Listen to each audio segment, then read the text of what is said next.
Dragos, a round of applause. Alright, thank you. Thank you. Now, I'm sure you all are somewhat aware of my peak comedic prowess, as, seen a bit earlier. Lights, please, if you would, Mr. Florin.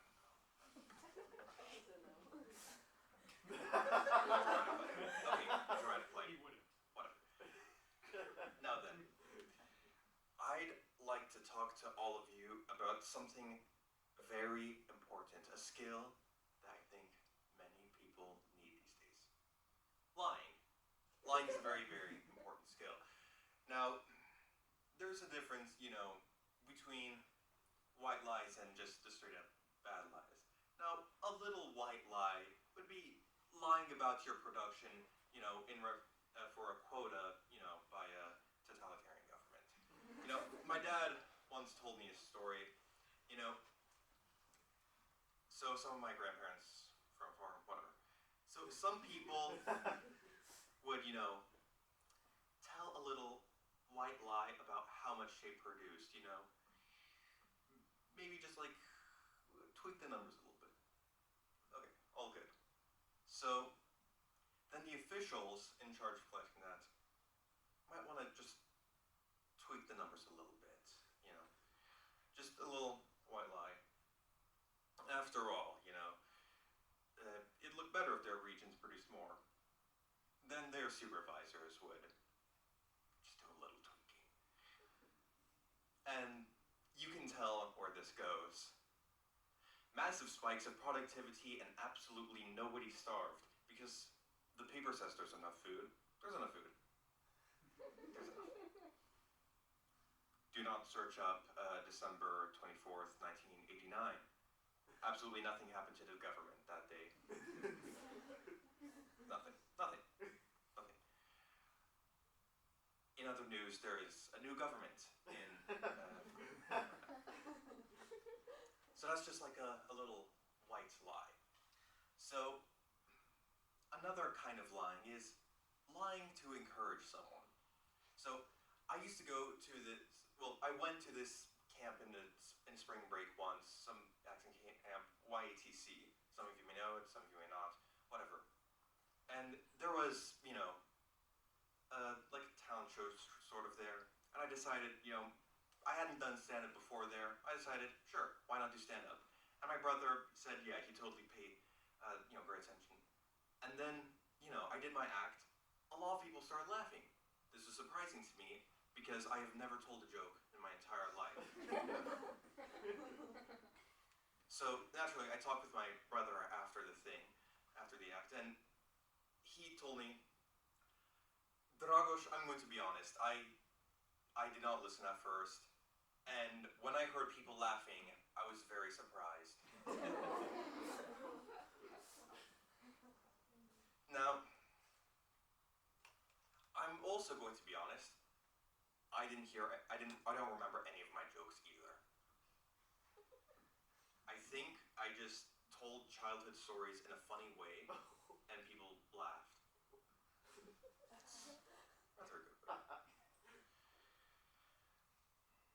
So, another method of lying, a modus operandus of lying, is protecting yourself or your interests.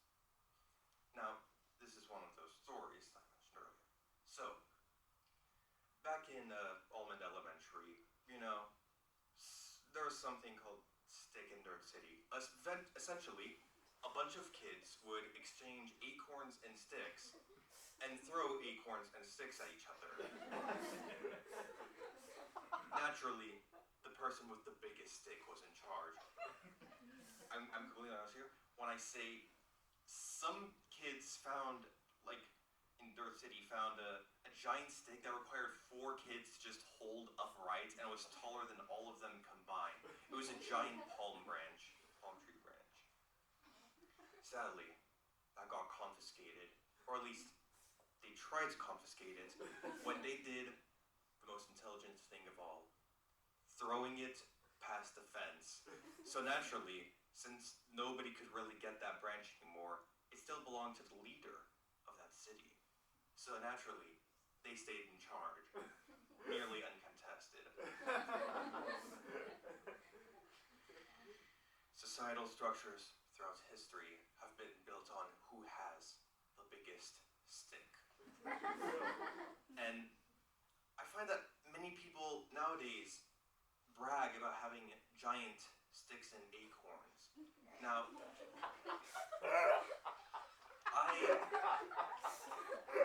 we're not 12 anymore, guys. We shouldn't be laughing about giant sticks and acorns.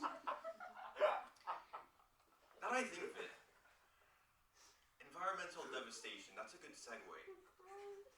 Think about it. They're cutting down like hundreds of trees every year, whatever, however many trees every year. They're getting a lot of sticks and acorns. Think about it. They're trying to make the biggest stick of all to truly rule the world.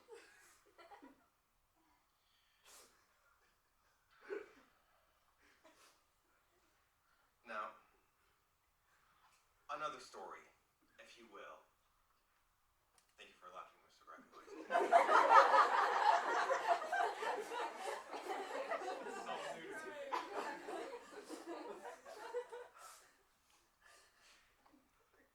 Now,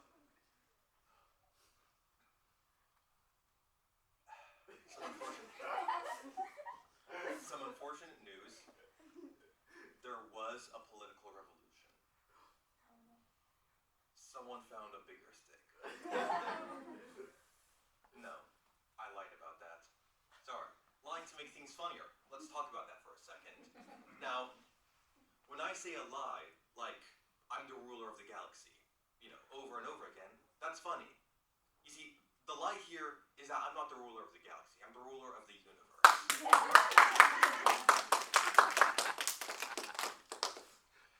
Unfortunately, some people doubt my authority. They doubt it now. They doubted it back then. Like when I established the sovereign state of Bumblebee Tuna. I don't know why. No, I think I called it that because they just taught us a song from an ad in chorus. They were really, checking the bottom of the barrel for songs to teach the kids in chorus. And it was just really catchy to me.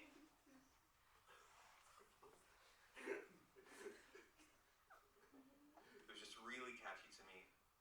So naturally I used it as an excuse to house political refugees from the former government.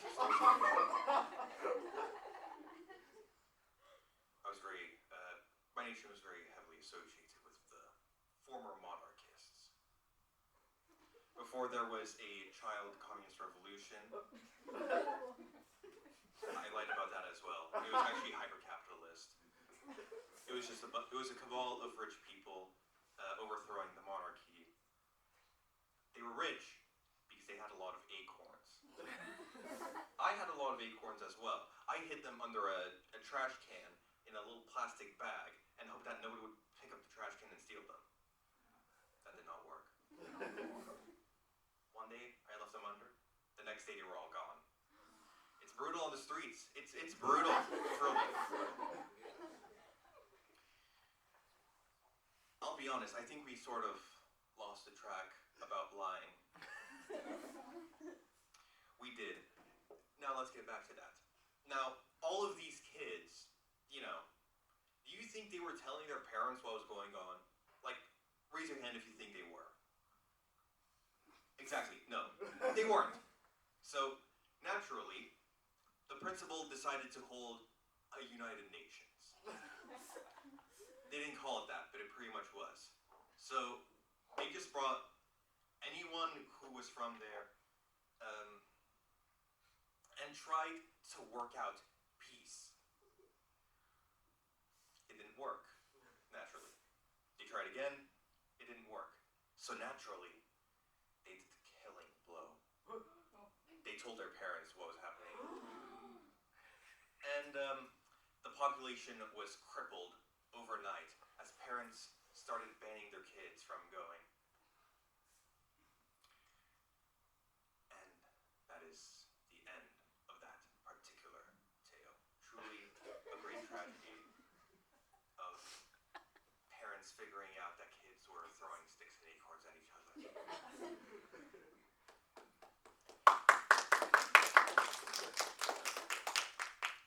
last thing. Do you remember, again, at the beginning, white lies and such? I told a few of them during this presentation. Just a few. I just tweaked the stories a bit to make them funnier. It's up to you to figure them out.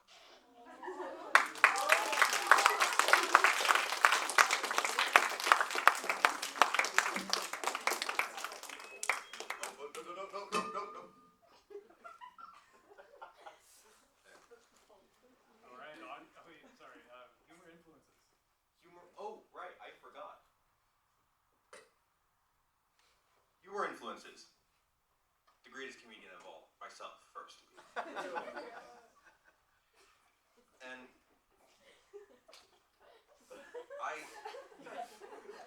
I admit that while I did analyze some other humorists, for my act, as Mr. Greco suggested, I have since forgotten their names.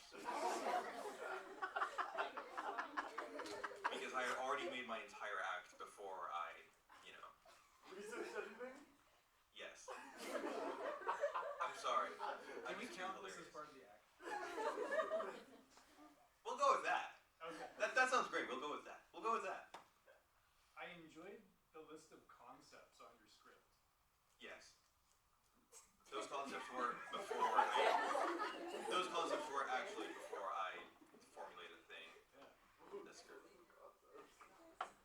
Callbacks and such. Other comments. Yes, other comments. Comments from people who found this funny. If you did not find this funny, you are not welcome here.